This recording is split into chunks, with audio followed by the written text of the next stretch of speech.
Hello everyone, good morning, welcome to all of you on this Achievers Academy YouTube channel. तो आज हम discuss करने वाले हैं एचटेट 2020 का केमिस्ट्री पीजीटी केमिस्ट्री के पेपर सॉल्यूशन को डिस्कस करेंगे। इससे पहले हम एचटेट 2021 के पीजीटी केमिस्ट्री के पेपर सॉल्यूशन के जो 60 क्वेश्चन है वो हम कंप्लीटली डिस्कस कर चुके हैं 2 पार्ट के अंदर। तो अगर अभी तक आपने वो वीडियो नहीं देखा है तो आप इसी चैनल पे जाके प्लेलिस्ट के अंदर वो वीडियो देख सकते हैं, जहां हमने एचटेट 2021 के पेपर को कंप्लीटली सोल्व कर लिया है। अब ये एस्टेट 2020 का पेपर स्टार्ट किया है। ये एस्टेट 2020 के पेपर का आपका पार्ट 1 है एंड इसके बाद आपका पार्ट 2 है। दैट मीन्स कि आपके पीजीटी केमिस्ट्री में 60 क्वेश्चंस रहते हैं, तो उसमें से 30 क्वेश्चंस हम आज के पार्ट में डिस्कस करेंगे और 30 हम नेक्स्ट सेशंस के अंदर डिस्कस करेंगे। सो आइए स्टार्ट करते हैं session. This some information about me and आपका अचीवर्स एकेडमी पर पीजीटी केमिस्ट्री के लिए कंप्लीट बैच अवेलेबल है। पूरा डिटेल्ड बैच है जो कि आपका स्क्रीनिंग एग्जामिनेशंस के लिए, केवीएस, एनवीएस, एस्टेट, डीटीप्लेस एग्जामिनेशंस के लिए कंप्लीटली हेल्पफुल रहेगा। तो आप सब इस बैच को ज्वाइन कर सकते हैं अगर आपको डिटेल में सिलेबस। तो ये हमें पता है, beryllium, magnesium, calcium, strontium, barium में जाएंगे तो बेरिलियम के लिए सबसे छोटा साइज होगा। ये स्टेटमेंट बिल्कुल सही है। लिथियम इज मोस्ट मेटालिक नहीं, डाउन द ग्रुप जाते हो तो मेटालिक कैरेक्टर बढ़ता है, तो लिथियम कैसे मोस्ट मेटालिक हो जाएगा। Magnesium imparts red colour to the flame नहीं, मैग्नीशियम रेड कलर भी इम्पार्ट नहीं करता, इससे या तो कलर व्हाइट मिलता है या कलरलेस होता है आपका, तो ये भी गलत हो गया। Caesium is most reducing in water नहीं, सीजियम तो खुद ऑक्सीडाइज होकर सीजियम प्लस में बनाता है, तो रिड्यूसिंग कैसे हो जाएगा, ये भी गलत है आपका। तो इसके लिए आपके पास जो 150 नंबर के लिए करेक्ट स्टेटमेंट है वो आपका फर्स्ट स्टेटमेंट करेक्ट है। ठीक है, तो ये था हमारा पेपर एचटेट 2020 का। इससे पहले 2021 का हम ऑलरेडी डिस्कस कर चुके हैं। अब 2019 का नेक्स्ट पेपर हम डिस्कस करेंगे। तो आप सब इन पेपर्स को रिवाइज करते रहिएगा। मिलते हैं नेक्स्ट पेपर के डिस्कशन में, तब तक के लिए अपना पढ़ते रहिए, रिवाइज करते रहिएगा प्रीवियस पेपर्स को, क्लासेस को। Thank you for joining, take care. इसके बाद ये देखो ऑप्शन नंबर 3, इसके अंदर 2 फिनाइल ग्रुप लगे हुए हैं, एक मिथाइल ग्रुप लगा हुआ है। तो पाई बॉन्ड पर इलेक्ट्रॉन डेंसिटी काफी ज्यादा इंक्रीज कर रहा है, और पाई बॉन्ड पर काफी ज्यादा इलेक्ट्रॉन डेंसिटी इंक्रीज करने से क्या होगा, आपका जो इलेक्ट्रोफिलिक एडिशन रिएक्शन होगा वो थर्ड के केस में सबसे ज्यादा हो जाएगा आपका। तो ये ऑप्शन भी आपका एलिमिनेट हो गया। ठीक है, उसके बाद आपके पास यहाँ एक फिनाइल है, 2 मिथाइल है, तो उसके बाद फिर सेकंड आ गया आपका, और फिर फिनाइल ओनली है तो फिर फर्स्ट आपके पास रिएक्टिविटी में आ गया। तो क्वेश्चन नंबर 91 के लिए जो सही आंसर है वो सेकंड सही आंसर है, क्योंकि हमें ये देखना है कि जो हमारी एल्कीन है वो कितनी ज्यादा इलेक्ट्रॉन डेंसिटी कैरी आउट करता है, उतना ही उसके अकॉर्डिंगली उसका इलेक्ट्रोफिलिक एडिशन का रेट हो जाएगा। तो for question number 19 correct answer will B 2। उसके बाद क्वेश्चन नंबर 92 करिएगा। लास्ट क्वेश्चन इज 91, 92 आ गया अब आपका। विच of the following statement about the interstitial compound is incorrect. तो देखो इंटरस्टिशियल कंपाउंड्स क्या होते हैं आपके। इंटरस्टिशियल कंपाउंड वो होते हैं जैसे कि हम समटाइम्स क्या करते हैं कि ग्रेफाइट की लेयर्स हैं, उसके अंदर हमने कहीं कार्बन एटम्स को इंसर्ट कर दिया, तो वहां आपके पास इंटरस्टिशियल कंपाउंड्स बन जाते हैं आपके पास। KC8 is one of the example. तो इस केस में इन्होंने प्रॉपर्टी के बारे में आपसे पूछा है। They have higher melting point than the pure metal. तो इनका जो मेल्टिंग पॉइंट होता है वो प्योर मेटल से हाई होता है, बिल्कुल सही बात है। They retain metallic conductivity, yes, metallic conductivity metals की भी होती है और इंटरस्टिशियल कंपाउंड्स का भी होता है। केमिकली रिएक्टिव, देखो इनकरेक्ट स्टेटमेंट की बात करना है तो जो थर्ड है हमारा वो क्या हो जाएगा, इनकरेक्ट स्टेटमेंट हो जाएगा। क्योंकि जो इंटरस्टिशियल कंपाउंड्स होते हैं वो जनरली क्या होते हैं, नॉन रिएक्टिव होते हैं। इनको हम बोल सकते हैं कि ये जनरली क्या रहते हैं, नॉन रिएक्टिव होते हैं, या हम इनको बोल सकते हैं कि ये जनरली हमारे कैसे होते हैं, इनर्ट होते हैं हमारे। ठीक है, तो ये हमारे कैसे रहते हैं, इनर्ट रहते हैं। तो these are chemically non reactive. तो इनकरेक्ट स्टेटमेंट कौन सा हो गया आपका, 92 का थर्ड स्टेटमेंट आपका इनकरेक्ट हो गया है। उसके बाद 93 करिएगा। अब 93 में देखो डेंसिटी निकालना है। The density of caesium bromide is. अब डेंसिटी के लिए हमारे पास फॉर्मूला है, density is equal to Z which is number of atoms into M that is the molar mass divide by Na into में एवोगैड्रो नंबर इनटू में A cube is the edge length. अब यहां हमारे पास क्या है कि इस केस में हमें सीजियम ब्रोमाइड के लिए जो जेड की वैल्यू पुट करनी है, देखो क्योंकि सीजियम ब्रोमाइड बीसीसी में है, तो बीसीसी में आप बोलोगे सर बीसीसी में तो जेड का वैल्यू 2 होता है, बट यहां हमें सीजियम ब्रोमाइड के लिए एक पुट करना है क्योंकि पूरा सीजियम ब्रोमाइड का तो एक ही यूनिट होगा। हाँ, total number of atoms in BCC will be 2, but जो 2 एटम्स हैं वो एक ब्रोमीन है और एक सीजियम है, तो सीजियम ब्रोमाइड का एक ही मॉलिक्यूल है आपका। तो जेड की वैल्यू यहाँ कितनी पुट करोगे, 1 पुट करोगे, इंटू m आप ऐड कर दो 133 प्लस 80, 133 प्लस 80 को ऐड कर दो m, divide by Avogadro number is 6.022 into 10⁻23 and into A is given as 436.6 picometre, 436.6 picometre. And यहां आंसर देखो किसके अंदर निकालना है, हमें ग्राम सेंटीमीटर क्यूब के अंदर निकालना है। तो आपको क्या करना पड़ेगा, आपको पिकोमीटर को पहले मीटर में कन्वर्ट करना पड़ेगा, देन सेंटीमीटर में कन्वर्ट करना पड़ेगा। तो 1 picometre is equal to 10⁻⁻10 metre, 10⁻⁻12 metre and in centimetre 10⁻⁻10 metre. तो 436.6 का क्यूब इंटू 10⁻⁻30 ये कर दोगे आप। तो यहां से आपकी जो डेंसिटी आप कैलकुलेट करना, निकल के आ जाएगा आपका 4.25 ग्राम पर सेंटीमीटर क्यूब। ठीक है, तो ये एक बार आप कैलकुलेट कर लेना by the help of the calculator. तो ये आपका आंसर आ जाएगा 4.25 ग्राम पर centimetre cube is the correct answer for this question number 93 having option number 4, 4.25 ग्राम पर सेंटीमीटर क्यूब। यूनिट्स का काफी ध्यान देना है इस क्वेश्चन के अंदर, क्योंकि यूनिट्स में जनरली गलती करवा देता है एग्जामिनर आपसे। Question number 94। अब 94 में क्या है, an organic compound having molecular formula C3H6O gives triplet, मतलब ये NMR स्पेक्ट्रोस्कोपी का क्वेश्चन है। आपको 1.05 ppm पे ट्रिपलेट मिल रहा है, क्वार्टेट मिल रहा है 2.3 ppm पर, और सिंगलेट मिल रहा है 9.77 ppm पर इन NMR स्पेक्ट्रोस्कोपी। देखो बहुत ही इजी है NMR स्पेक्ट्रोस्कोपी, अगर आपने थोड़ा सा भी पढ़ा है कभी। तो जो ये 9.7 ppm का सिग्नल मिलता है, या फिर 9 से ऊपर 10 पर, 11 पर, 12 पर हमें जो भी सिग्नल रहता है, वो हमारा एल्डिहाइड्स की वजह से रहता है। आपका ये एसिड्स के साथ प्रोटॉन लगा है उसकी वजह से रहता है। तो इस ऑप्शन के अंदर जो एल्डिहाइड है वो सिर्फ आपके एक ही ऑप्शन में दे रखा है, दैट इज ऑप्शन नंबर 4। तो 94 के लिए आपका सही आंसर क्या हो जाएगा, 4 हो जाएगा। क्योंकि देखो आपका जो ये एस्टेट एग्जामिनेशन है, इसके अंदर पूरा क्वेश्चन सोल्व करने नहीं बैठ सकते वहां पे, आपके पास इतना टाइम नहीं होगा, आपको 1 मिनट के अंदर ही क्वेश्चन करना होगा। और मैं तो ये बोल रहा हूँ आप 1 मिनट मत लगाइए, उस पर 30 सेकंड से 40 सेकंड के अंदर ही क्वेश्चन करिए। जो सिर्फ एक वैल्यू को ढूंढना है आपको, और उस वैल्यू के बेसिस पे आपका पूरा का पूरा क्वेश्चन सोल्व हो जाता है यहाँ। ठीक है, तो इसमें 9.7 ppm की वैल्यू ही बता देता है कि बाकी कहीं पर ये वैल्यू आपका नहीं आ रहा, and that is the aldehyde. तो 94 के लिए आपका आंसर आ गया 4। ठीक है, 95 नंबर करिए। अब 95 नंबर क्या है, on addition of 1 ml solution of 10% NaCl to 10 ml gold sol in presence of 0.025 gram of starch, the coagulation is just prevented, the gold number of starch is। अब हमें गोल्ड नंबर निकालना है। देखो सबसे पहले तो गोल्ड नंबर की definition देख लेते हैं क्या होती है। तो यहां मैंने साइड में लिखा हुआ है डेफिनेशन, यहां देखो, the number of milligrams of A protective colloid required to prevent the coagulation of 10 ml gold sol when 1 ml of 10% NaCl solution is added is called the gold number। मतलब कि जो हमें हमें कोलोइड का, जो protective colloid का मास लेना है, वो हमें मिलीग्राम में लेना है, that is in the milligram. अब मिलीग्राम में लेना है तो यहां देखिएगा आपके पास ये आपको स्टार्च ग्राम में दे रखा है। आप सबसे पहले चेक कर लीजिए कि बाकी सब चीजें वही है क्या। देखो 1 ml ऑफ 10%, हाँ जी 1 ml ऑफ 10% है। उसके बाद 10 ml गोल्ड सोल, हाँ 10 ml गोल्ड सोल।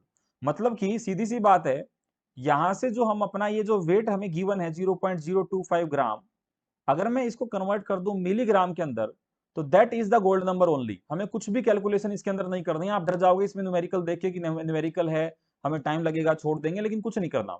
0.025 ग्राम को आपको क्या करना है, आपको इसको 0.025 इंटू 10⁻³ मिलीग्राम, मिलीग्राम में कन्वर्ट करना है। ठीक है, 10⁻+3, क्योंकि मिलीग्राम में तो आपका 10⁻+3 मिलीग्राम। ठीक है, तो यहां से जब आप करोगे तो इससे क्या आ जाएगा, आपका आंसर 25 मिलीग्राम आपका आंसर आ गया। और आपका ऑप्शन नंबर ए सही है। ये जो 25 मिलीग्राम आया है, this is the gold number only. ये हमारा क्या है, यही हमारा गोल्ड नंबर है। ठीक है, अगर डेफिनेशन ध्यान से देखोगे तो this is nothing but the gold number, और हमें स्टार्च का गोल्ड नंबर ही निकालना है। तो इसके लिए जो सही आंसर हो गया 95 के लिए फर्स्ट हो गया आपका सही आंसर। ठीक है, उसके बाद 96 देखिएगा। 96 में क्या है, विच of the following statement is not true. कौन सी स्टेटमेंट इसमें से सही नहीं है। कोऑर्डिनेशन केमिस्ट्री का इजी क्वेश्चन है आपका। देखो halide ligands forms high spin complex. तो हैलाइड आपके होते हैं अगर हम बोलें तो क्लोरीन, फ्लोरीन, ब्रोमीन, आयोडाइड, और जो कि वीक लाइगेंड्स होते हैं, और वीक लाइगेंड हमेशा ही हाई स्पिन कॉम्प्लेक्स बनाते हैं, तो ये स्टेटमेंट तो बिल्कुल सही है। स्ट्रॉन्ग लाइगेंड्स फॉर्म लो स्पिन कॉम्प्लेक्स, ये बिल्कुल सही स्टेटमेंट है कि जो स्ट्रॉन्ग लाइगेंड्स होते हैं वो लो स्पिन कॉम्प्लेक्स बनाते हैं, बिल्कुल सही है। अब यहां देखो कि इस केस में आपके पास यहां क्या कर रखा है, आयरन है। अब आयरन के साथ जो आपका फ्लोरीन है वो एक वीक फील्ड लाइगेंड है आपका, और वीक फील्ड लाइगेंड कभी भी पेयरिंग नहीं करते हैं जिससे कि वो लो स्पिन नहीं बनाएंगे, वीक फील्ड से हमेशा हाई स्पिन बनेगा। और अगर अंदर पेयरिंग नहीं होगी तो आपका जो कॉम्प्लेक्स बनेगा वो आपको इसमें आउटर ऑर्बिटल कॉम्प्लेक्स बनेगा, क्योंकि बाहर वाले डी ऑर्बिटल यूज करेगा to form the complex with the iron, the 6 ligands of fluorine. तो इसमें हमें इनर ऑर्बिटल कॉम्प्लेक्स नहीं मिलने वाला है। इसका आंसर हमारे पास क्या होगा, यहां पर हमें आउटर ऑर्बिटल कॉम्प्लेक्स मिलेगा। तो जो आपका गलत स्टेटमेंट हो गई आपकी वो थर्ड है। तो आपको एग्जाम में थर्ड ऑप्शन पे टिक करना है, क्योंकि हमें इस क्वेश्चन के अंदर बताना है कि कौन सी स्टेटमेंट हमारी रॉन्ग है। तो थर्ड स्टेटमेंट हमारी रॉन्ग है। देन निकल chloride is outer orbital complex, that is also okay statement, correct statement. ठीक है, तो 96 के लिए हमारा आंसर क्या आ गया, 3 आ गया। 97 is a very easy question, PAN is, तो PAN इज नथिंग बट ये आपका पर ऑक्सी एसाइल नाइट्रेट हो जाएगा आपका। ठीक है, ये डेफिनेशन, ये आपका फुल फॉर्म आपको याद होनी चाहिए। PAN इज पर ऑक्सी एसाइल नाइट्रेट। ओके, उसके बाद 98 नंबर।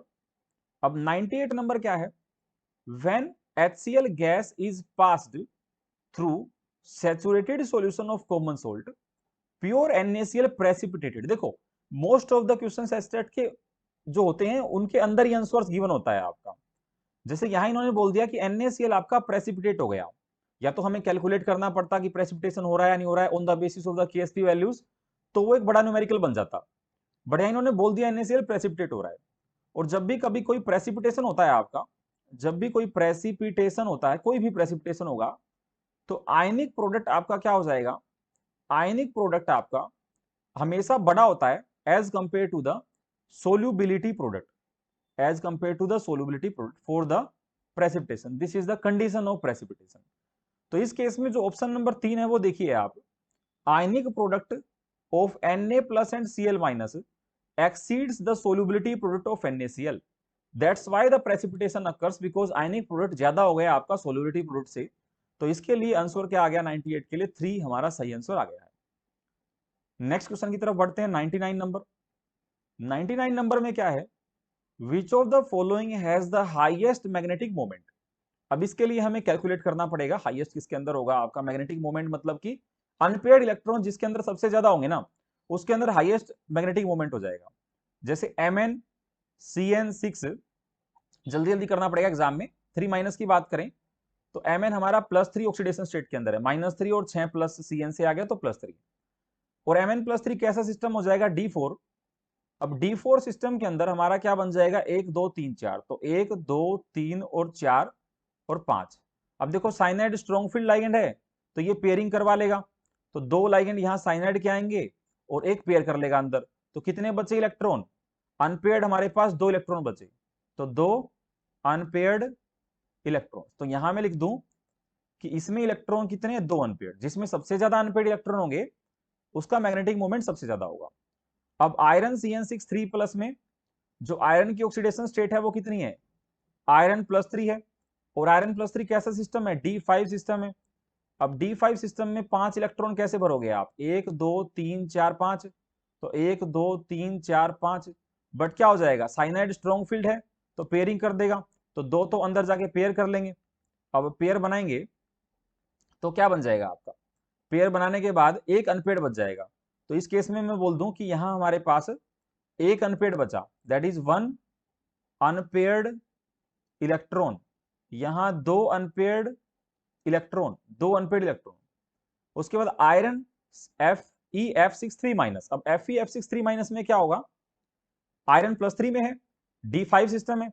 अब D5 सिस्टम में फ्लोरीन कैसा लाइगेंड है आपका, fluorine is a weak field, तो वीक फील्ड में कभी पेयरिंग नहीं करेगा, और इस केस में आपके पास 5 अनपेयर्ड इलेक्ट्रॉन आ जाएंगे आपके, और 5 अनपेयर्ड इलेक्ट्रॉन सबसे ज्यादा मैग्नेटिक मोमेंट कैरी करते हैं।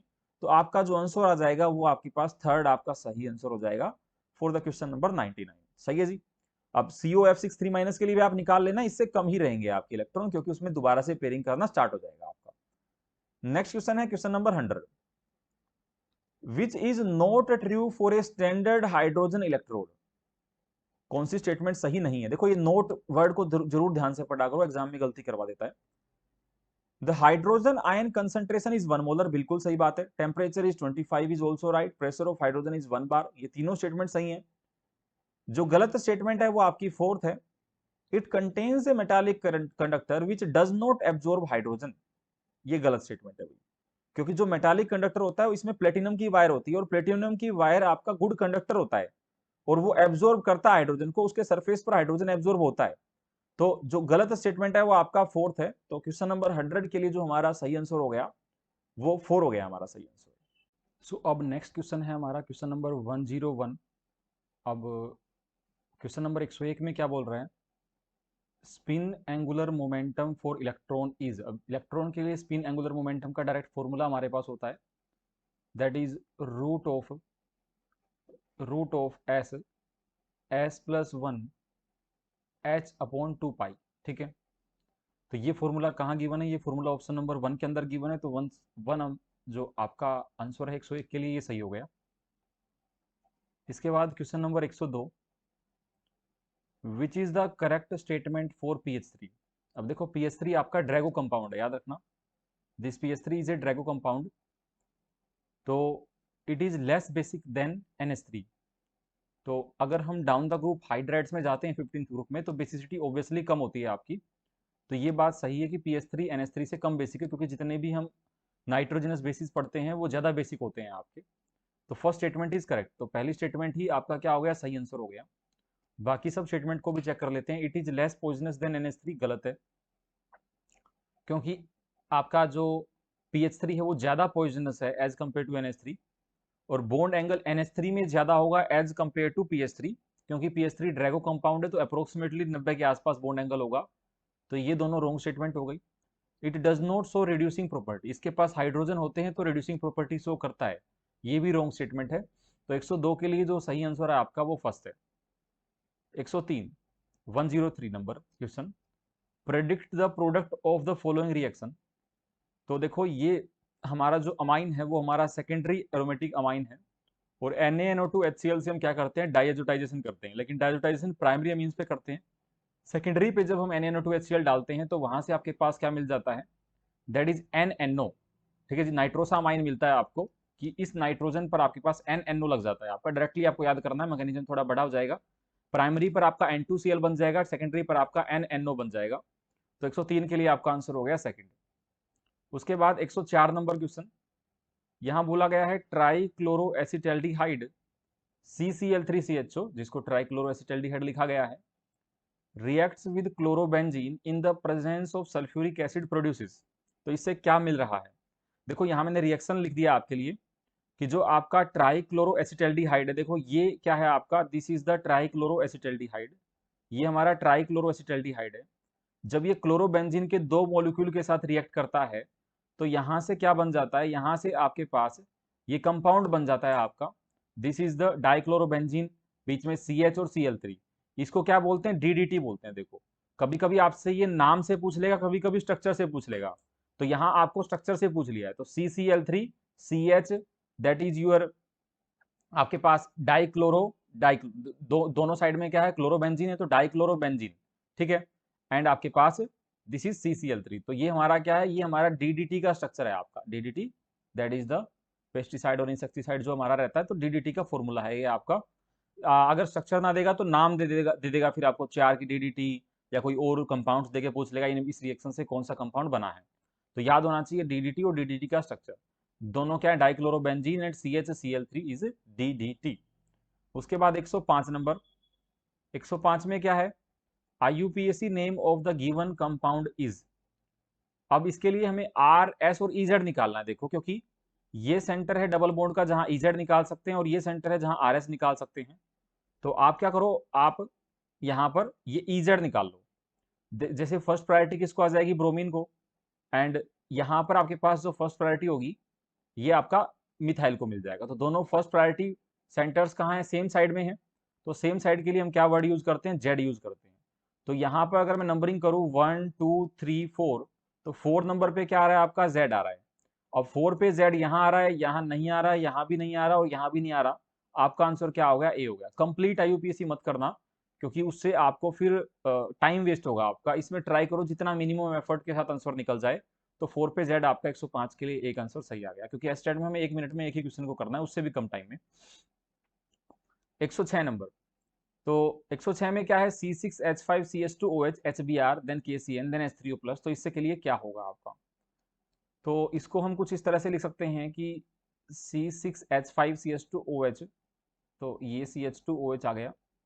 इस पर अगर HBr डाल दें, HBr, तो ये क्या करेगा आपका, कैटायन बना देगा आपका, क्योंकि यहाँ H प्लस प्रोटोनेशन करेगा एंड देन CH2+ बन जाएगा आपका।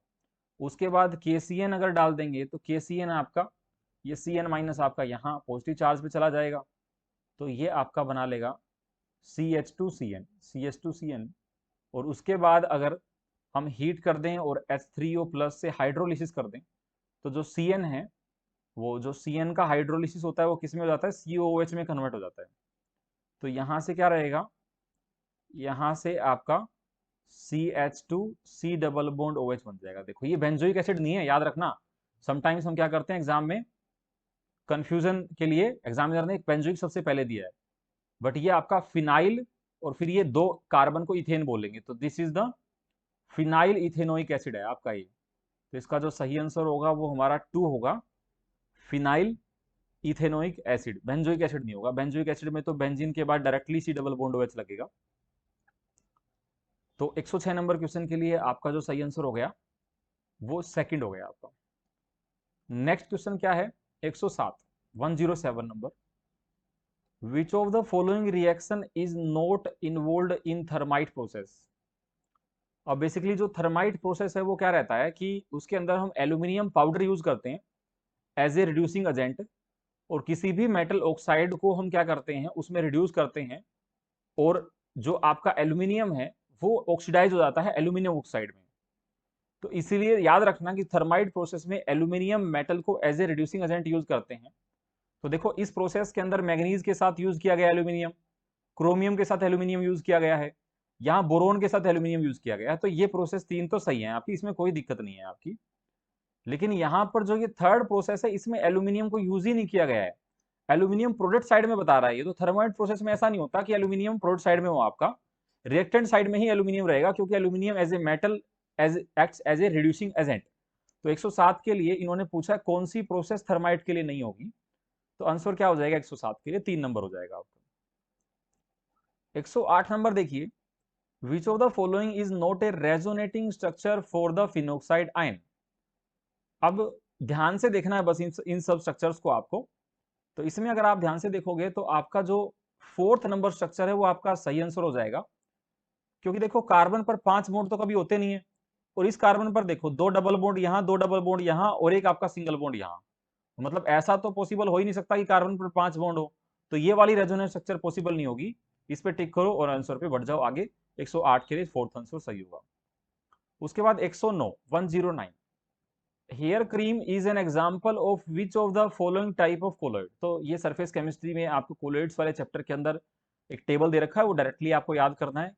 तो इसमें आपका हेयर क्रीम किस कैटेगरी में आ जाएगा, इमल्सन की कैटेगरी में आ जाएगा आपका।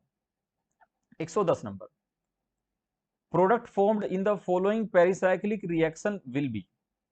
तो देखो इस केस के अंदर आपका बहुत ही इजी पेरिसाइक्लिक रिएक्शन दे रखी है ये। तो इस केस में क्या किया है इन्होंने, हाइड्रोजन, यहाँ डबल बॉन्ड, और ये आपका CH3 है, और यहाँ आपके पास क्या है, CH3 है। तो ये आपकी पेरिसाइक्लिक में भी डिफरेंट डिफरेंट रिएक्शंस होती है हमारी, electrocyclic, sigmatropic, Diels Alder, ठीक है, साइक्लो एडिशन, ग्रुप ट्रांसफर्स। तो उसमें ये सिंपल इलेक्ट्रोसाइक्लिक रिएक्शन है, इसको हम बोलते हैं इलेक्ट्रोसाइक्लिक रिंग क्लोजिंग और रिंग ओपनिंग। तो क्या होगा, डबल बॉन्ड यहाँ आ जाएगा, ये बॉन्ड यहाँ शिफ्ट होगा आपका, मतलब डबल बॉन्ड कन्वर्ट हो गया सिंगल बॉन्ड में, और ये वाला डबल बॉन्ड आगे शिफ्ट हो गया।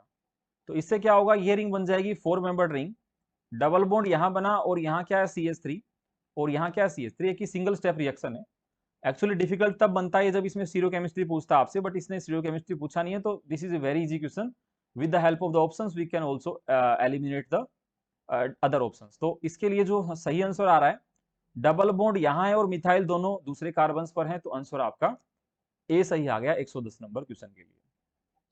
ठीक है, इसके बाद करते हैं 111 नंबर क्वेश्चन।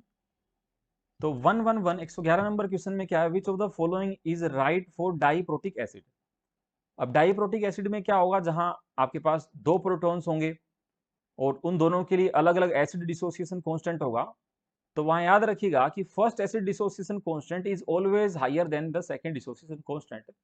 तो answer for this question will be the second. तो Ka2 is always greater as compared to the Ka. Ka1 is always greater than Ka2. So for question number 111, correct answer will be 2. Question number 112. This is the 112 number question. Methanol on heating with salicylic acid and a few drops of concentrated H2SO4 gives the smell of. तो इससे हमें क्या मिलेगा, यहां देखिएगा। अब मैंने reaction दिखाया आपके साइड में, क्योंकि ऐसे डायरेक्टली पता नहीं लगेगा इसको। तो देखो ये है हमारा सैलिसिलिक एसिड, ये रिएक्शन आपको पता होना चाहिए, कभी कभी रिएक्शन पूछ लेगा, कभी नाम की फॉर्म में पूछ लेगा आपसे। तो यहाँ देखो मिथेनॉल डाल रखा है और इन प्रेजेंस ऑफ एसिड, तो यहाँ क्या बनता है, ये बनता है मिथाइल सैलिसाइलेट। ये वाला नाम भी याद रखना, मिथाइल सैलिसाइलेट। इसको बोलते हैं oil of wintergreen, common name है इसका ऑयल ऑफ विंटरग्रीन। तो 112 के लिए हमारा आंसर क्या हो गया, 2 हो गया, बट इसके साथ आपको एक्स्ट्रा एडिशन भी कर लो कि ऑयल ऑफ विंटरग्रीन का जो कॉमन नेम होता है, जो आपका आईयूपीएसी नेम है, वो मिथाइल सैलिसिलेट बोलेंगे हम, केमिकल नेम। एंड स्ट्रक्चर इसके पास क्या आ जाएगा कि देखो यहाँ पे C double bond O OCH3। ये बात याद रखना कि इसमें एक तो OH ग्रुप है आपका, और ये जो एसिड ग्रुप है इसका मिथाइलेशन हो गया है आपका, OMe लग गया है यहाँ पे, तो OMe लग गया आपका। तो एसिड को हमने एस्टर के अंदर कन्वर्ट कर दिया with the help of the methanol. तो methyl salicylate is an ester which is called as the oil of wintergreen. So 112 के लिए आंसर क्या आ गया, 2 आ गया। 113 देखो, अब 113 में क्या है, विच of the following is carbonate और ऑफ जिंक। तो ये ओर्स भी आपको और उनके मिनरल्स वगैरह आपको याद करने पड़ेंगे, तो इसके लिए सेकंड आपका सही आंसर है, that is calamine. Question number 114। अब इसमें बोला इन्होंने कि देखो मैच द फॉलोइंग, मतलब इस तरह से करना है कि कौन कौन सा सही मैच हो रहा है। अब ये बोल रहा है FeCl3 इन वाटर का जो सॉल्यूशन होगा, क्या वो बेसिक होगा, नहीं, वो हमारा एसिडिक सॉल्यूशन होगा, that is acidic solution. NH4Cl in water का जो सॉल्यूशन होगा वो हमारा एसिडिक होगा, तो यस ये सॉल्यूशन हमारा कैसा हो गया, एसिडिक हो गया, बिल्कुल सही है। Ammonium acetate in water acidic होगा, नहीं, ये अप्रोक्सीमेटली हमारा कैसा होता है, न्यूट्रल होता है हमारा। Na2CO3 इन वाटर, ये बेसिक होता है, यस दिस इज बेसिक, ठीक है। तो इसमें आपको बताना है which is not correctly matched. तो देखो कौन कौन मैच नहीं किया।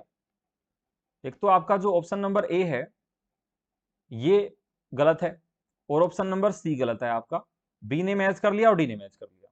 तो कौन सा मैच नहीं किया, ए और सी मैच नहीं किया, तो इसके लिए आंसर क्या जाएगा आपका 114 के लिए 3 आंसर आ गया, ए एंड सी।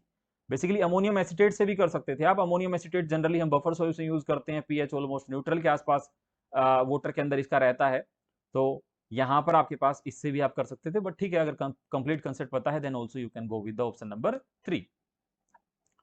उसके बाद 115 नंबर क्वेश्चन है, A compound which can be used in the space vehicles both to absorb CO2 and liberate O2 is। तो इस केस में जो आपका आता है that is used as Na2O2, क्योंकि Na2O2 क्या है, परोक्साइड है आपका, दैट इज द Na2O2 में जो O2 माइनस ऑक्सीडेशन O2 है वो O2 माइनस फॉर्म में है, ये परोक्साइड है हमारा। तो ये आपका CO2 को एब्जॉर्ब करने में और O2 को लिबरेट करने में हेल्प करता है स्पेस व्हीकल्स के अंदर। तो answer will be the third for this question number 115। 116 number question, the number of angular nodes for d orbitals are. अब ये इसके लिए टेबल आपको पता होना चाहिए कि अगर आपका L की वैल्यू 0 है, 1 है, 2 है, 3 है, तो ये 0 होता है S के लिए, फिर P के लिए, D के लिए और F के लिए।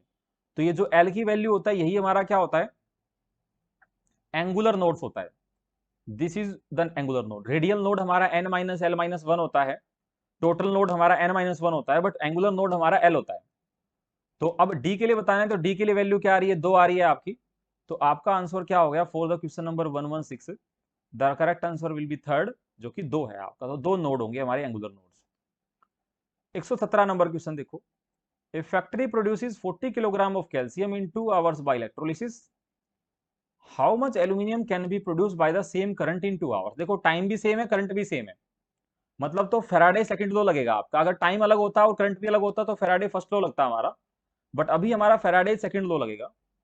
तो according to Faraday second law, according to Faraday's second law, Faraday second law के अकॉर्डिंगली हमारा क्या होता है कि जो रेशो होता है आपका दो एलिमेंट्स का, दो आपके पास कंपाउंड्स का, वो उसके वेट बाय इक्विवेलेंट वेट की रेशियो में रहता है। तो जैसे मैं लिख दूंगा wait of calcium by equivalent weight of calcium, वो इक्वल होगा आपका that is weight of aluminium by equivalent weight of aluminium. अब कैल्शियम का वेट इन्होंने बताया कि 40 किलोग्राम डिपॉजिट हो रहा है, तो ये आ गया 40 किलोग्राम डिवाइड बाय कैल्शियम का इक्विवेलेंट वेट कितना है, कैल्शियम पे जो चार्ज होता है कैल्शियम 2+ होता है, तो 40 ग्राम आपके पास ये है। तो 40 ग्राम को हम क्या करेंगे, atomic weight of calcium is 40 gram, तो हम इसका जो इक्विवेलेंट वेट लेंगे that we will be taking as what 20, क्योंकि 40/2 जो इसका एन फैक्टर हो जाएगा वो 2 हो जाएगा। रेशो है तो कोई दिक्कत नहीं है आपका, यूनिट्स वगैरह का भी कोई इशू नहीं है, रेशो के अंदर ज्यादा कुछ इशू आता नहीं है यूनिट्स का, ठीक है। तो यहां से आपके क्योंकि किलोग्राम में ही आपके आंसर दे रखे हैं। देन वेट ऑफ एल्यूमिनियम हमें निकालना है कितना डिपॉजिट होगा, और इक्विवेलेंट वेट हमारा क्या होगा 27/3, क्योंकि एल्यूमिनियम पे 3 पॉजिटिव चार्ज होगा, तो वहां पर आपका इक्विवेलेंट वेट 9 आ जाएगा आपका, तो ये 9 आ गया आपका।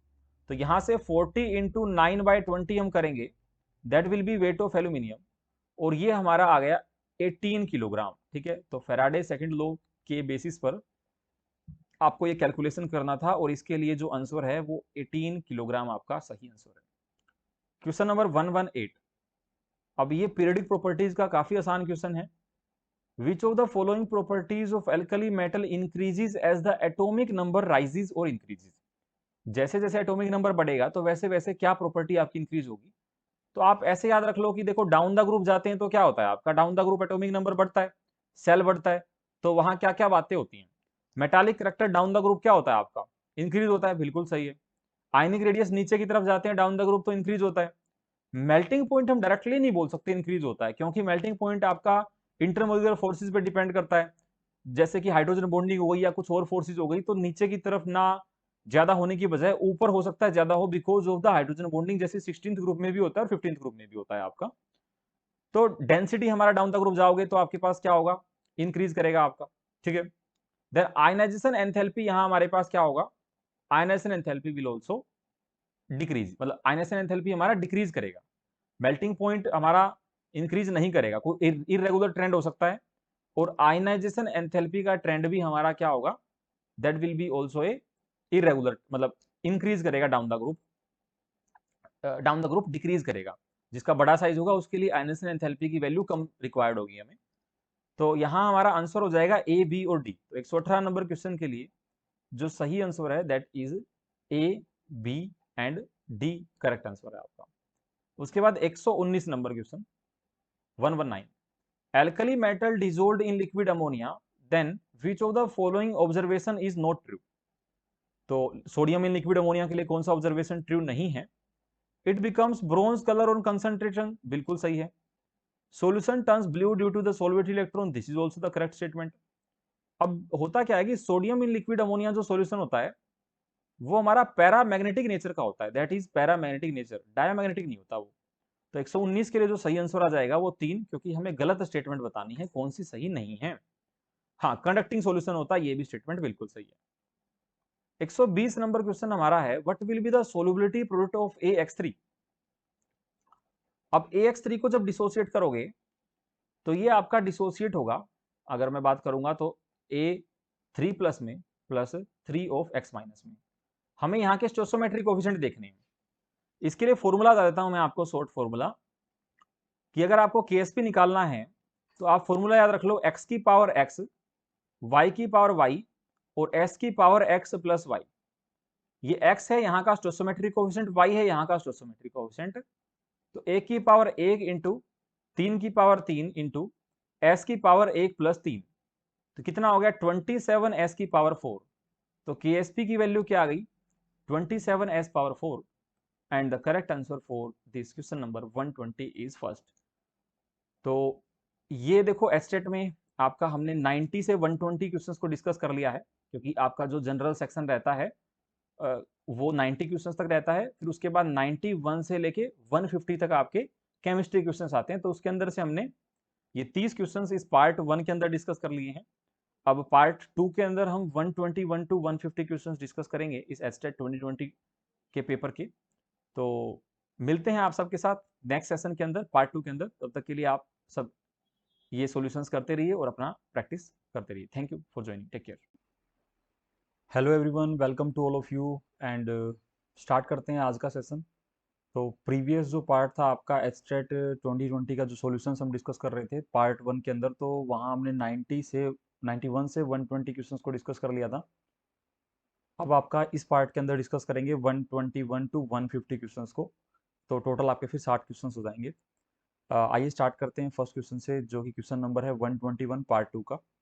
अब ये जो 121 नंबर है क्वेश्चन, इसके अंदर क्या बोल रहा है? Number of molecules in 100 ml of each of O2 NH3 CO2 at STP R। तो देखो बेसिकली हमने एवोगैड्रो लॉ पढ़ा हुआ है गैसीय स्टेट के अंदर, एवोगैड्रोस लॉ। और एवोगैड्रोस लॉ क्या बोलता है कि अगर टेम्परेचर सेम है, प्रेशर सेम है, मतलब कि अगर सेम कंडीशंस ऑफ टेम्परेचर और प्रेशर है, तो जो एक सेम वॉल्यूम होगा ऑफ डिफरेंट गैस यानी कि यहाँ डिफरेंट गैसेस क्या है, O2 है, NH3 है, CO2 है, तो वो आपको same volume, same number of molecules produce करके देगा। तो इसका आंसर क्या आ जाएगा कि तीनों ही गैसेस के अंदर मॉलिक्यूल सेम होंगे अगर कंडीशंस सेम है तो। ठीक है, तो 121 के लिए जो करेक्ट आंसर आ गया वो 3 आ गया। इसको आपको करना है बाय यूजिंग एवोगैड्रोस लॉ। ठीक है, एवोगैड्रोस लॉ गैसीय स्टेट के अंदर पढ़ा है, तो वहां से आप इस क्वेश्चन को कर सकते हो।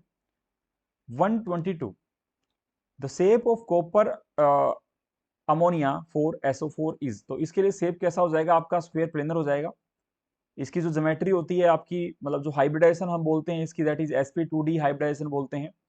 और इसको हम जॉन टेलर से एक्सप्लेन करते हैं, जिसके अंदर कि आपका कॉपर अमोनिया में आपका कॉम्प्लेक्स स्क्वायर प्लेनर कॉम्प्लेक्स बनाता है। तो इसके लिए आपको जस्ट याद रखना है कि इसकी जो शेप है वो स्क्वायर प्लेनर कॉम्प्लेक्स है। Then the next one is 123rd, average rate for the reaction of 2N2O5 gas to 4NO2 gas plus O2 gas is 6.79 into 10 raised to power minus 4 mole per liter per minute. Then the rate of production of NO2 is। तो इस case में हमें बताना है rate of production of NO2। तो आपको average rate दिया है रिएक्शन का, तो हम rate of production of NO2 में बोल सकते हैं कि -1/4 d of NO2 by dt, मतलब प्लस बिकॉज पॉजिटिव है, dNO2 by dt is equal to average rate is 6.79 into 10 raised to power minus 4 mole पर लीटर पर मिनट। तो यहां से क्या जाएगा? dNO2 by dt is equal to 6.79 into 4 into 10 power minus 4। तो जब आप इसको सोल्व करोगे तो यहां से आपका आंसर आ जाएगा 2.72 into 10 raise to power minus 4 mole पर लीटर पर मिनट। ठीक है, तो आपके लिए इस क्वेश्चन का जो सही आंसर हो गया for 123rd, correct answer will B second. Question number 124 देखिए। 124 में क्या है कि the correct order of decreasing strength of the following compounds is. तो यहाँ इन कंपाउंड्स के अंदर decreasing strength of the nitrogenous base हमें देखना है, बेसिक स्ट्रेंथ। देखो पहला कंपाउंड के अंदर क्या है कि नाइट्रोजन का लोन पेयर एरोमेटिसिटी में इन्वॉल्व है, तो it is very less available to donate. तो उसकी ये क्या होगा? सबसे कम बेसिक होगा। हम बोल सकते हैं less basic, this is less basic. और बाकी सब में तो देखो नाइट्रोजन का लोन पेयर है, लेकिन वो आपका इन्वॉल्व हो रहा है कहीं रेजोनेंस में, कहीं नॉन रेजोनेंस में। बट फर्स्ट के अंदर एरोमेटिसिटी में तो अवेलेबल नहीं होगा बाहर, वो बेसिक ही नहीं होता ये वाला लोन पेयर। तो फर्स्ट सबसे लेस बेसिक आ गया। और अगर फर्स्ट लेस बेसिक देखें तो आपके पास आंसर आपका क्या निकल के आ गया? फोर्थ आ गया। ठीक है, क्योंकि सेकंड में आपका जो नाइट्रोजन है वो sp3 नाइट्रोजन है, और sp3 नाइट्रोजन क्या रहता है? मोर बेसिक रहता है as compare to the sp2 nitrogen. ये नाइट्रोजन sp2 है, ये भी sp2 है, तो sp2 के दोनों से ही sp3 क्या होगा, ज्यादा बेसिक होगा। तो correct answer for the question number 124 is fourth. ठीक है, 125 देखिए। 125 में क्या है कि sodium phenate reacts with acetyl chloride to form. तो सोडियम फिनेट आपका सोडियम फिनोक्साइड को ही बोलते हैं हम, ठीक है। जो हम फिनोल के पास बेसिक मीडियम में जब प्रोवाइड करते हैं रिएक्शन, तो वहां से सोडियम फिनोक्साइड बनता है, उसी को यहाँ सोडियम फिनेट बोल रहा है ये, ठीक है। नेगेटिव चार्ज के लिए 8 यूज कर लिया।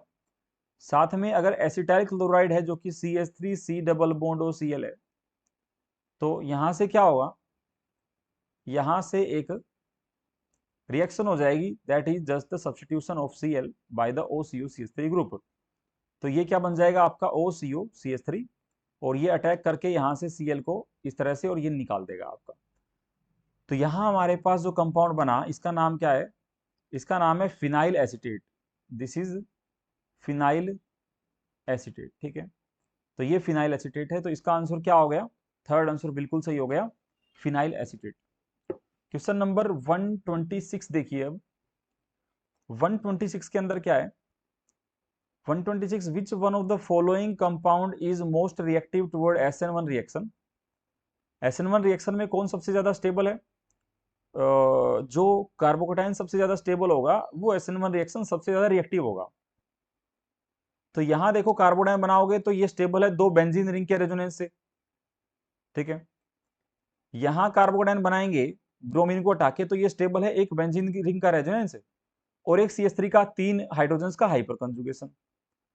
थर्ड के अंदर चेक करेंगे तो दो बेंजीन का रेजोनेंस और एक हाइपर कंजुगेशन से कैटायन स्टेबलाइज है, और यहां आपके पास स्टेबलाइज है एक बेंजीन रिंग से। तो थर्ड आपके पास क्या हो गया, सबसे ज्यादा स्टेबल कैटायन बनेगा जब SN1 रिएक्शन के अंदर ब्रोमीन लीव करेगा, तो ये आपका सबसे ज्यादा रिएक्टिव सिस्टम हो गया। तो for question number 126 correct answer will B third. 127 number देखो, 1 phenyl 2 chloropropane treating with alcoholic KOH gives mainly, ठीक है। तो जब हम अपना 1 फिनाइल 2 क्लोरोप्रोपेन को ट्रीट करेंगे एल्कोहलिक KOH के साथ, तो क्या मिलेगा वहां से, ये देखिएगा। 2 क्लोरोप्रोपेन, तो पहले क्या बना लो, प्रोपेन लगा बना लिया, दो पोजीशन पे क्लोरो लगा दिया, एक पोजीशन पे फिनाइल लगा दिया, ऐसा ही होगा, ठीक है। 1 phenyl 2 chloropropane treating with alcoholic KOH gives mainly, तो यहां से क्या मिलेगा आपको। इस केस में अगर एल्कोहलिक KOH है, तो एल्कोहलिक KOH यहां देखो प्रोटोन अवेलेबल है, तो एल्कोहलिक KOH क्या करेगा, इसको एब्स्ट्रैक्ट कर लेगा, और इसको एब्स्ट्रैक्ट करेगा तो यहां से हमारे पास ये नेगेटिव चार्ज और E2 रिएक्शन से इसको निकाल दिया, ये बन गया आपके पास। तो इसको हम क्या बोल देंगे, इसको हम बोल देंगे कि 1 पोजीशन पे फिनाइल लगा हुआ है, तो दिस इज 1 फिनाइल प्रोपीन, ये बना हमारा 1 फिनाइल प्रोपीन। तो इसके लिए जो करेक्ट आंसर आ गया for the question number 127, correct will be 1 phenyl propene, ठीक है। क्वेश्चन नंबर 128, अब 128 में क्या है, H2S is more acidic then H2O because. देखो कोई भी कंपाउंड ज्यादा एसिडिक कब होता है, जैसे कि H2O है, तो H2O एसिडिक तब होगा जब उसका H प्लस बहुत इजीली रिलीज हो जाए, ठीक है। जो उसका H प्लस है उसका नंबर ज्यादा हो और वो इजीली रिलीज हो जाए आपका। तो इजीली कब रिलीज होगा, जब आपका यहाँ बॉन्ड वीक होगा, आपका यहाँ बॉन्ड वीक होगा। तो इसमें देखिएगा oxygen is more electronegative than sulphur, नहीं, फिर उससे हम कोई एक्सप्लेन नहीं कर सकते कि H2S क्यों ज्यादा हो गया। Atomic number of sulphur is, atomic number से भी एसिडिटी एक्सप्लेन नहीं होती। HS bond is weaker as compare to OH bond, ठीक है। ये बिल्कुल सही स्टेटमेंट है कि जो सल्फर H का बॉन्ड है वो वीक है, जिसकी वजह से क्या हो जाएगा, H इजिली सॉल्यूशन के अंदर रिलीज हो जाएगा बाय द H2S, और H2S आपका ज्यादा एसिडिक बन जाएगा।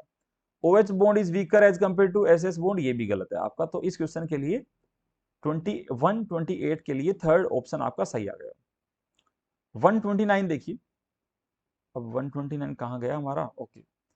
129 product obtained by 1,3 alkyl substitution sigma trophic shift, ठीक है। ये हमने पेरिसाइक्लिक में पढ़ा है कि होता क्या है कि 1,3 में अगर आपका हाइड्रोजन अवेलेबल नहीं है तो वह एल्काइल शिफ्ट हो जाता है आपका। तो ये 1 लिखो, ये 2 लिखो, ये 3 लिखो। तो R आपका शिफ्ट हो गया यहाँ पर और डबल बॉन्ड आपका यहाँ शिफ्ट होगा। This is called as 1,3 alkyl shift. तो यहाँ क्या बनेगा, ये R और ये आपका डबल बॉन्ड के साथ यहाँ डाइमिथाइल आ गया आपका। तो ऐसा आपको कंपाउंड कहाँ दिख रहा है, ये बीच में मिथाइल भी है, ये हमें ऑप्शन नंबर 3 के अंदर दिख रहा है। ठीक है, तो for this question our correct answer will be option number 3। Double bond भी शिफ्ट करना है, R शिफ्ट होगा तो डबल बॉन्ड भी शिफ्ट होगा। ठीक है, that's why the correct answer will B third for question number 129। 130 देखो, match list 1 with list 2 and select the correct answer using the codes given below. अब वही है कि रिएजेंट्स के कहां कहां क्या क्या यूज है उसके अकॉर्डिंगली क्वेश्चन है आपका। तो आप चेक करोगे तो देखो आपका जो होफमैन ब्रोमाइड रिएक्शन है तो वहां हम क्लोरोफॉर्म प्लस NaOH यूज करते हैं प्राइमरी अमाइंस बनाने के लिए। ठीक है, तो मतलब प्राइमरी अमाइंस के टेस्ट के लिए भी बोल सकते हो आप, या प्राइमरी अमाइन फॉर्मेशन हमारा होता है तो उसके लिए आपका ये आ जाएगा प्राइमरी अमाइंस डिग्रेड करने के लिए। Then ammoniacal AgNO3 will use in the aldehyde test. Alkaline के MnO4 डबल बॉन्ड का ब्रेक करके डाइयोल बनाते हैं और विसिनल डाइयोल को क्लीव करते हैं बाय HiO4। तो ये कहाँ मैच किया सर, डी हमारा 1 पे मैच कर रहा है, उसके बाद ए हमारा 2 पर मैच कर रहा है, उसके बाद बी हमारा 3 पे मैच कर रहा है और सी हमारा 4 पर मैच कर रहा है। तो ये हमारा ऑप्शन नंबर 3 में आपको दिख रहा होगा कि जो ये हमारे कोड मैच हुए ये ऑप्शन 3 के साथ मैच कर रहे हैं, A2 B3 C4 D1। तो 130 के लिए जो ऑप्शन आ गया वो थर्ड ऑप्शन बिल्कुल सही है। क्वेश्चन नंबर 131 करिए। For a gas phase reaction PCl5 gas से PCl3 gas plus Cl2 gas, which of the following conditions are correct. कौन सी कंडीशंस करेक्ट है, देखो जब PCl5 का डिकम्पोजिशन करना है, उसको तोड़ना है तो आपको एंथैल्पी तो देनी पड़ेगी, मतलब जो एंथैल्पी है वो ग्रेटर देन 0 होगा आपका, तो एंथैल्पी लेस देन 0 नहीं हो सकता। ग्रेटर देन 0 सही है, इक्वल टू 0 गलत है और ग्रेटर देन 0 सही है। तो आपका आंसर 1 और 3 तो कट गया, अब आंसर 2 या 4 में से ही है आपका। दूसरा इसके लिए ये देखिएगा कि जो प्रोडक्ट साइड में गैसियस मोल्स कितने हैं, तो एक PCl5 का है और एक Cl2 का है, मतलब जब रिएक्टेंट से प्रोडक्ट गए तो gaseous number of moles increase हो गए, मतलब एंट्रोपी हमारी बढ़ गई। तो बेसिकली इसके लिए आपका जो सही आंसर आ रहा है वो फोर्थ आ रहा है, जहां चेंज इन एंट्रोपी भी पॉजिटिव है और जो चेंज इन एंथैल्पी है वो भी पॉजिटिव है आपका। तो for question number 131 correct answer will B 4। 132 देखिए, select the correct order of acidic strength of the following oxides. ठीक है जी, अब इसमें कैसे होगा,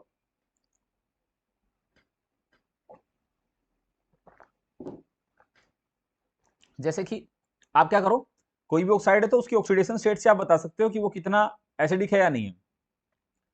जैसे सल्फर +4 में है और यहाँ सल्फर +6 में, आप मुझे बताओ क्या +4 वाला सल्फर ज्यादा एसिडिक होगा एज कंपेयर टू +6? नहीं, जितनी ज्यादा ऑक्सीडेशन स्टेट होती है उतना ही एसिडिक स्ट्रेंथ ज्यादा होती है, तो पहला ऑप्शन आप हटा दो। अब यहां पर हमारा क्या होता है, lithium, sodium, potassium, rubidium, caesium.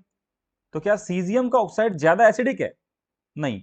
अगर हम डाउन द ग्रुप जाते हैं तो डाउन द ग्रुप जाने से क्या होगा, आपका बेसिक ऑक्साइड्स इंक्रीज होता है, आपका जो ऑक्साइड्स है उसकी बेसिक स्ट्रेंथ आपका इंक्रीज रहता है। ठीक है, तो आपके पास वहां पर एसिडिक स्ट्रेंथ से हम उसको नहीं बता पाएंगे, सीजियम OH, K2OH, NaOH ये सब बनाएंगे आपके पास। ठीक है, तो यहां पर आपके पास इस केस में हम सेकंड को भी नहीं बोलेंगे कि हमारा सेकंड सही है।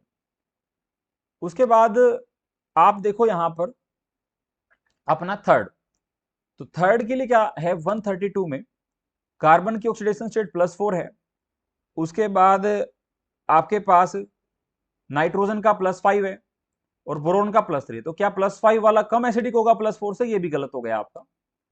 अब यहां देखो ये +6 ऑक्सीडेशन स्टेट में है, ये +4 में है और ये +3 में है। हाँ जी, जितनी ज्यादा ऑक्सीडेशन स्टेट होगी उतना एसिडिक स्ट्रेंथ ज्यादा होगा, तो इसलिए 132 के लिए जो करेक्ट आंसर आ रहा है वो फोर्थ आंसर करेक्ट है 132 के लिए।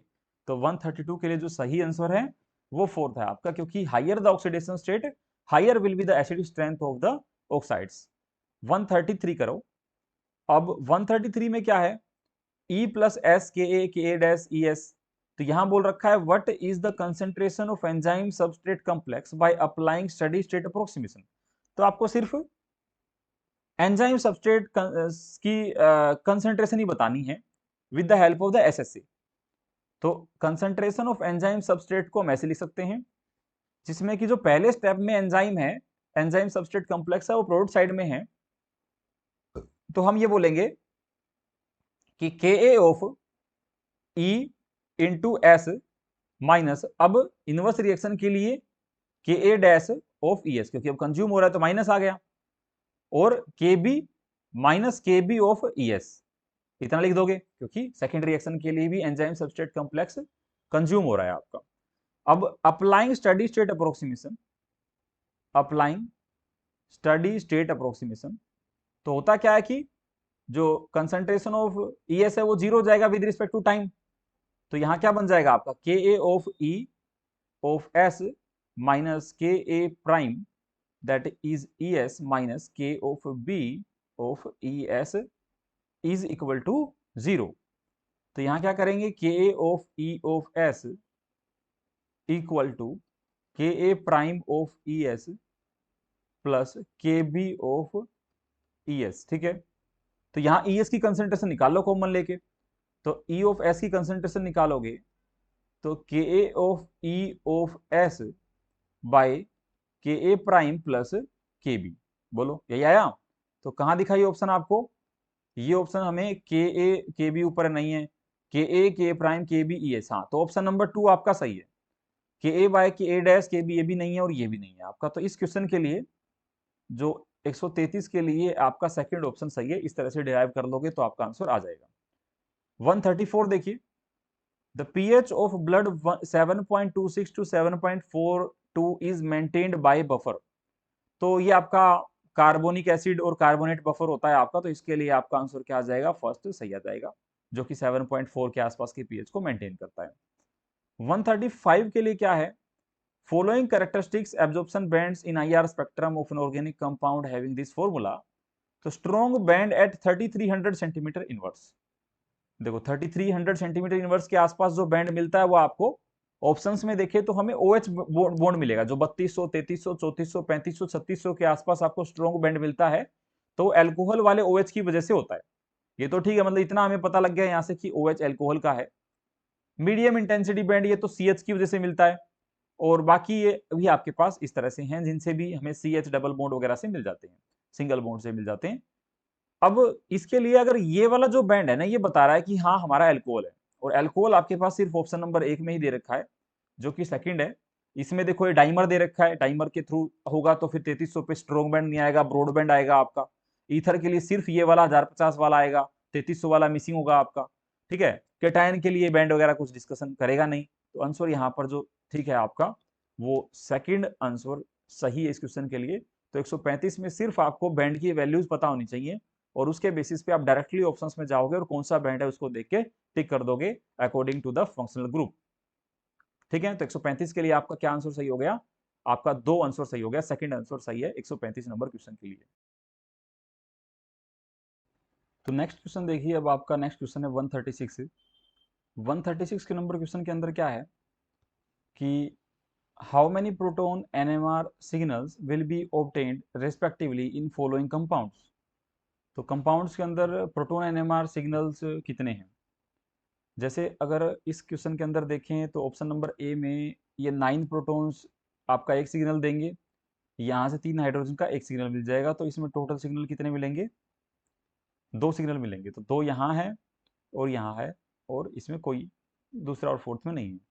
इसमें आपका एक ही सिग्नल मिलेगा टेट्रा मिथाइलसिलिन का, तो एक आपको यहाँ दिखाई दे रहा है, तो ये ऑप्शन भी हट गया आपका, ठीक है। तो हमें लग रहा है कि हमारा ऑप्शन ए सही है, बट एक्चुअली जब इस बेंजीन पर जाएंगे तो बेंजीन के बेसिकली 2 सिग्नल नहीं देगा, हाइड्रोजन का एक मिलेगा, इन हाइड्रोजन का एक मिलेगा, बेंजीन के प्रोटॉन का कुछ 1 2 3 मिलेगा, तो उसकी वजह से क्या हुआ कि इसके अंदर ऑप्शंस में से कोई भी ऑप्शन आपका सही नहीं है, और इसके लिए एस्टेट ने स्टार मार्क दिया था अपनी ऑफिशियल आंसर की में, और सबको 1 मार्क्स ग्रेस मार्क्स सबको मिला था, तो चारों ऑप्शंस में से कोई भी आंसर यहाँ सही नहीं है according to the official answer key of estate 2020 examination. उसके बाद है 137, the stability order of oxides, peroxide and superoxide of alkali metal. अब इसके अंदर भी एस्टेट ने स्टार लगाया इस क्वेश्चन पर भी, मतलब यहाँ पर भी कोई भी आंसर सही नहीं है, इसके लिए भी 1 मार्क्स ग्रेस मार्क्स सबको मिला, सबका मार्क्स ऐड हो गया था। इसका रीजन क्या है, क्योंकि ऑक्साइड्स, पेरोक्साइड और सुपर ऑक्साइड को आप इंडिविजुअली हम कंपेयर नहीं कर पाएंगे। यस, हम सारे ऑक्साइड को कंपेयर कर सकते हैं, पेरोक्साइड्स को कर सकते हैं, सुपर ऑक्साइड को कर सकते हैं, बट ऑक्साइड का पेरोक्साइड के साथ, पेरोक्साइड का सुपर ऑक्साइड के साथ कंपैरिजन कर पाना डिफिकल्ट है, तो इसमें कोई भी आंसर आपका सही नहीं है। ऑप्शन सारे के सारे इन्होंने रॉन्ग बनाए हैं। इसके लिए एक मार्क्स ग्रेस मार्क्स गिवन था 137 के लिए भी इन द एचटेट 2020 एग्जामिनेशन। 138 देखिएगा, in a cell that utilises the reaction zinc plus 2H plus zinc 2 plus plus H2, तो इसके लिए जब हम अगर रिएक्शन लिखना चाहें अपना ई सेल, तो ई सेल क्या आ जाएगा आपका, ई सेल आ जाएगा E naught cell minus, E cell is equal to E naught cell minus your zinc minus RT by NF ln zinc plus 2 divide by H plus का square. बाकी सब तो सॉलिड और गैस है, इनको लिखते नहीं हम। गैस को लिखोगे तो 1 atm प्रेशर H2 गैस को आप लिख सकते हो H2 of P of H2 ऐसे लिख के आप रिप्रेजेंट कर सकते हो, that is P of H2। ठीक है, अब यहाँ बोल रहा है कि अगर आपने H2SO4 को ऐड किया, तो आप रिएक्टेंट साइड में जब कुछ भी ऐड करते हो तो ली चैटेलियर क्या बोलता है, प्रोडक्ट आपका प्रोडक्ट साइड में जाएगा, मतलब रिएक्शन आपका राइट में शिफ्ट होगा। तो shift equilibrium to the right सही है, shift equilibrium to the right ये भी सही है, लेफ्ट में तो नहीं होगा आपका। अब ई सेल पे क्या फर्क पड़ रहा है, देखो अगर H प्लस की कंसंट्रेशन आपने बढ़ाया, मतलब H2SO4 डालोगे तो H प्लस की कंसंट्रेशन बढ़ेगा, और अगर आपका यहाँ H प्लस का कंसंट्रेशन बढ़ेगा तो ओवरऑल ये टर्म क्या होगी आपकी, कम होगी, ओवरऑल ये टर्म कम होगी। तो किसी ज्यादा मतलब एक ई सेल में से अगर कुछ कम घटाओगे तो ओवरऑल आपका जो ई सेल होगा वो क्या हो जाएगा, इंक्रीज हो जाएगा आपका। मैथमेटिकली आप इसको करके देखना, तो आंसर आपके पास क्या आ जाएगा, increase the E cell and shift equilibrium to the right. 139 number क्या है, अब 139 के अंदर है current of 9.65 ampere is passed through an aqueous solution of NaCl using suitable electrode for 1000 second. तो यहाँ देखो, जब अगर हमें वेट निकालना है, क्योंकि वेट ही बोला इसमें आपको अमाउंट ऑफ NaOH कितना होगा, तो इक्विवेलेंट वेट कितना है, मोलिकुलर वेट का इक्वल ही है, जो कि कितना है 40 है आपका। ठीक है, that is nothing but the 40, molecular weight of NaOH is 40। Then उसके बाद यहाँ क्या है, that will be your I, that is current. ठीक है, EIT, तो यहाँ से आपके पास करंट कितना है 1000 सेकेंड में, करंट 9.65 एम्पियर डिवाइड बाय 96500, तो यहाँ से हम इसको करें तो कितना आ रहा है आपका, 9.65 डिवाइड बाय करोगे तो 100 आ गया आपका, और तो 965 बाई 100 आ गया, 965 से 965 कैंसिल किया आपने, तो यहाँ आपके पास क्या आ गया आपका 1000 100 आ गया, यहाँ पर भी 100 आ गया। अब इस 100 और इस 100 से 3 जीरो यहाँ से और 1 जीरो यहाँ से कैंसिल करोगे तो वेट कितना आ गया आपका 4 ग्राम आ गया। तो 139 नंबर क्वेश्चन के लिए, 139 नंबर क्वेश्चन के लिए जो आपका आंसर सही है वो थर्ड आंसर सही है। ठीक है, तो 139 के लिए थर्ड आंसर सही है, दैट इज 4 ग्राम। ठीक है जी, कैसे करना है आपको, ये फेराडेज फर्स्ट लॉ के बेस पे करना है। This is Faraday's first law, ये किसके बेस पे होगा आपका, फेराडेज फर्स्ट लॉ के बेस पे होगा। ठीक है, नहीं है तो for question number 139 correct answer will B 4 ग्राम। उसके बाद 140 पे आ जाओ। 140 क्या है, identify the correct statement for elemental sodium. अब सोडियम एक अच्छा ऑक्सीडाइजिंग एजेंट होता है, नहीं, खुद ऑक्सीडाइज होता है, दूसरे को रिड्यूस करेगा तो रिड्यूसिंग एजेंट है, स्टेटमेंट गलत हो गई। Can be extracted by the aqueous solution of electrolysis, no. Density is lower than sodium than potassium, no. It is easily oxidised, yes, ये अपना इलेक्ट्रॉन जल्दी निकाल देता है, और इलेक्ट्रॉन जल्दी निकाल देगा तो ये क्या हो जाएगा, ऑक्सीडाइज्ड हो जाएगा। तो इसके लिए जो करेक्ट आंसर है दैट इज फोर्थ इसके लिए सही आंसर है। उसके बाद 141 देखिए, 141 में क्या है, विच of the following is not permissible arrangement of electron in an atom. तो आपके पास परमिसिबल इलेक्ट्रॉन क्या होगा कि अरेंजमेंट, मतलब इसमें NLM वैल्यूज के बेसिस पे बात करें तो देखो आपको ये जो ऑप्शन नंबर 4 दिख रहा है, इसमें देखो कि जो L है वो तो छोटा है आपका, मतलब L की वैल्यू तो 2 है, लेकिन M की वैल्यू -3 है, ऐसा हो ही नहीं सकता। M can never be greater than L, M कभी भी L से बड़ा नहीं हो सकता, तो ये वाली अरेंजमेंट आपकी पॉसिबल नहीं होगी। ठीक है, बाकी सब पॉसिबल है। उसके बाद 142, which of the following complex is not a chelate. तो देखो यहाँ डाई मिथाइल ग्लाइक्सोमिटो, मतलब बेसिकली चिलेट का मतलब होता है जहाँ रिंग फॉर्मेशन हो रही होगी, तो यहाँ रिंग फॉर्मेशन हो रही है, ये चिलेट है आपका। इथिलीन डाइअमीन टेट्राथाइनोसाइनेट, तो यहाँ भी रिंग फॉर्मेशन होगा आपका, ये भी आपका एक चिलेट है। टेट्रा अमीन डाइक्लोरोकोबाल्ट, यहाँ नहीं होगा क्योंकि 4 अमीन NH2 अलग से हैं, 2 क्लोरीन अलग से हैं, कोई रिंग नहीं बन रहा, तो ये चिलेट बिल्कुल भी नहीं है। तो 142 के लिए जो आपका आंसर आ रहा है वो आपका थर्ड आंसर आ रहा है, ठीक है। यहाँ डाइग्लासेनो सेनेटो प्लेटिनम, ये भी एक आपका चिलेट होगा, third is the correct answer. 143 पे आ जाइए, 142 आता पहले, अच्छा 143। अब 143 क्या बोल रहा है, for the non stoichiometry reaction 2A plus B से C plus D, the following kinetic data were observed in 3 separate experiments। तो यहां क्या बोल रहा है, देखो एक ही कंसंट्रेशन को आप पहले इतना रखा, फिर आपने सेम रखा, फिर आपने डबल कर दिया, तो उससे आपके पास क्या हुआ, अगर आपने ए को सेम रखा, देखो आपने ए को सेम रखा तो रेट में कोई चेंज नहीं हुआ, रेट दोनों जगह सेम है आपका, इसमें कोई कैलकुलेशन नहीं करनी है, this is just the observation you need to do. अगर आपने एक ही कंसंट्रेशन को दोनों डेटा के अंदर कॉमन रखा तो उसमें रेट पे कोई चेंज नहीं हुआ, और अगर आपने बी को डबल कर दिया तो भी रेट पे कोई चेंज नहीं हुआ, मतलब कि बी की कंसंट्रेशन पे आपकी ये रिएक्शन डिपेंड ही नहीं कर रही है, this is just depend on the reaction, या this is just depend on the concentration of A, ये आपका एक ही कंसंट्रेशन पे डिपेंड कर रहा है आपका, क्योंकि देखो आपने बी यहां पर सेम भी रखा पहले और तीसरे में तो भी रेट चेंज हो गया, लेकिन जैसे ही आपने ए को डबल किया तो रेट चेंज हुआ आपका। तो यहां बोलेंगे कि जो आपका रेट है वो सिर्फ और सिर्फ एक ही कंसंट्रेशन पे डिपेंड करता है, तो 143 के लिए जो आपका आंसर है वो सेकंड सही आंसर है, ठीक है जी। उसके बाद आपका आ जाएगा, that will be 144, the enthalpy change for the reaction 2 carbon graphite plus 3H2 to C2H6 gas is called as. तो देखो जो ग्रेफाइट है और हाइड्रोजन है ये अपनी स्टैंडर्ड स्टेट के अंदर है, और जब स्टैंडर्ड स्टेट के अंदर ये कंबाइन करते हैं और एक मोल किसी भी प्रोडक्ट का फॉर्मेशन करते हैं तो उसको हम बोलते हैं enthalpy of formation. This is the basic definition of enthalpy of formation which we already study in the case of thermochemistry. 145, the correct order of energy of 2s orbitals of the following is. तो होता क्या है कि जैसे जैसे आप down the group जाते हो, जैसे हाइड्रोजन से लिथियम, लिथियम से सोडियम, सोडियम से पोटेशियम, तो आपका जो ओवरऑल एटम है उसका साइज बढ़ता है, और अगर ओवरऑल एटम का साइज बढ़ेगा तो जो उसके ऑर्बिटल्स हैं उनका साइज श्रिंक करेगा, आपका डिक्रीज होता है साइज, और साइज डिक्रीज होगा तो एनर्जी भी डिक्रीज होगी।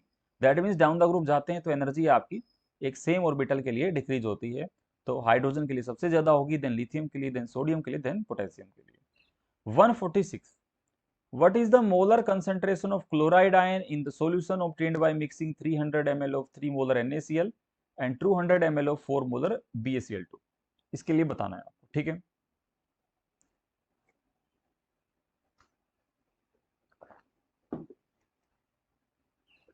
यहां देखो जैसे NaCl है, में Na प्लस है और Cl माइनस है, इसमें आपका जो हमारे पास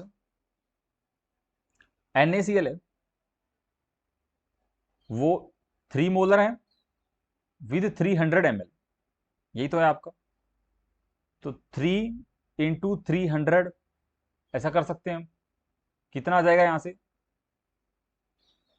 3 इंटू 300 आ गया ना हमारा, ठीक है, with obtained by mixing 300 ml of 3 molar NaCl and 200 ml of 4 ml solution of BaCl2। Okay, तो यहां देख लो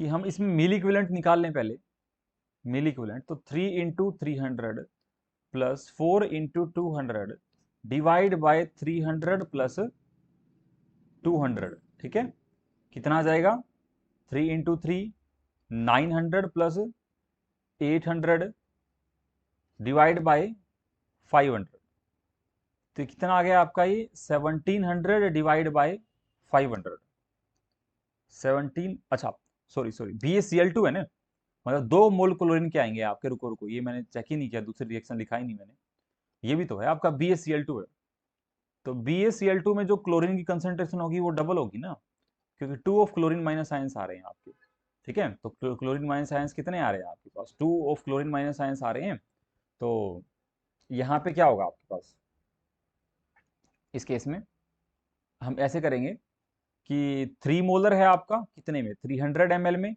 प्लस 4 मोलर है, लेकिन 4 मोलर का डबल आ रहा है फॉर 2 क्लोरीन की वजह से, इनटू कितना आपका वॉल्यूम 200 है, divide by total volume 300 plus 200 है। तो क्या आ जाएगा 33900 प्लस 8 टू 1600 डिवाइड बाय 500, कितना आ जाएगा 2500 divide by 500 will be 5 molar. तो आपका आंसर क्या आ जाएगा इसके लिए, आपका आंसर आ जाएगा 5 मोलर। ठीक है, तो simple chemical equilibrium ionic equilibrium का क्वेश्चन है, बेसिक आपको सिर्फ कंसंट्रेशन निकालना है। 147 देखो, consider the following ionisation reactions with reference to boron. अब देखो किसी के साथ भी आप आयनाइजेशन रिएक्शन लिखो, उसमें जो आयनाइजेशन एनर्जी फर्स्ट होती है, सेकंड होती है और थर्ड होती है, उसके अंदर जो थर्ड आयनाइजेशन एनर्जी वो सबसे ज्यादा होगा, थर्ड सबसे ज्यादा होगा, फिर सेकंड होगा और फिर फर्स्ट होगा। तो जितना ज्यादा आप इलेक्ट्रॉन पॉजिटिव चार्ज से निकालोगे, आयनाइजेशन एनर्जी की वैल्यूज बढ़ती रहेंगी। तो for question number 147 correct answer will B third. तो हमारा करेक्ट आंसर क्या है, थर्ड है। उसके बाद 148 पे आ जाइए। 148 में क्या है, in which of the following compound manganese show maximum radius. तो यहाँ मैग्नीज आपके पास +2 ऑक्सीडेशन स्टेट के अंदर है, यहाँ मैग्नीज +7 में है, यहाँ मैग्नीज +2 में है, यहाँ ऊपर वाले में मैग्नीज +4 में है आपका, दिस इज इन द +4, और यहाँ मैग्नीज आपका +3 के अंदर है। तो देखो जहाँ आपका पीरियडिक प्रॉपर्टी में हमने कवर किया है, अगर मेटल पे चार्ज बहुत ज्यादा होगा पॉजिटिव चार्ज, तो उसका रेडियस सबसे छोटा हो जाएगा। तो जिसका चार्ज सबसे कम है पॉजिटिव चार्ज, उसका रेडियस सबसे ज्यादा है। तो मैक्सिमम रेडियस आपको इस केस में देखने को मिलेगा। अगर रेडियस का ऑर्डर हम लगाएं यहाँ पे, तो Mn+2 का सबसे ज्यादा, Mn+2 का रेडियस सबसे ज्यादा, ठीक है जी, Mn+2 का रेडियस सबसे ज्यादा, देन आपके पास Mn+3 का, देन Mn+4 का, देन Mn+7 तो सबसे छोटा होगा, क्योंकि जेड इफेक्टिव सबसे ज्यादा होगा because of high positive charge on the manganese.